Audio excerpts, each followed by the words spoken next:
વડોદરાની માંજલપુર વિધાનસભા પેટા ચૂંટણી પૂર્વે રાજકીય વાતાવરણ ગરમાયું છે। ભાજપના વરિષ્ઠ નેતા અને પૂર્વ મેયર નિલેશ રાઠોડે પોતાના અને પરિવારના માન સન્માનને ઠેસ પહોંચાડવાના આરોપ સાથે અલ્પેશ લિંબાચિયા સહિતના વ્યક્તિઓ વિરુદ્ધ કોર્ટમાં ક્રિમિનલ બદનક્ષીનો દાવો દાખલ કર્યો।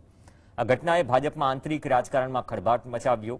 નિલેશ રાઠોડે ભાજપના જ નેતા અને પૂર્વ શાસક પક્ષના નેતા અલ્પેશ લિંબાચિયા, તેમના સાળા અમિત લિંબાચિયા અને આકાશ નાઈ વિરુદ્ધ આ કાયદાકીય કાર્યવાહી શરૂ કરી।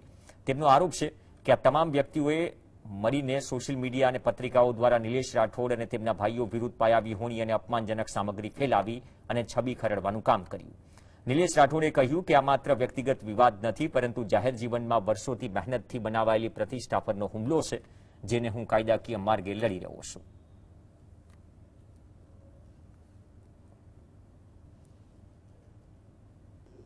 અમે લોકોએ પ્રાઇવેટ ફરિયાદ ભારતીય નાગરિક સુરક્ષા સંહિતાની કલમ 223 મુજબ બદનક્ષીનો દાવો અમે કોર્ટમાં ક્રિમિનલ તરીકે દાખલ કર્યો છે। અલ્પેશ લિંબાચિયા છે, અમિતભાઈ લિંબાચિયા છે અને એક નાઈ કરીને બીજા ભાઈ છે। એમને આ જે કંઈ બી પત્રિકા કાંડ થયું એમાં 3 જણા એક્ટિવલી ઇન્વોલ્વ હતા।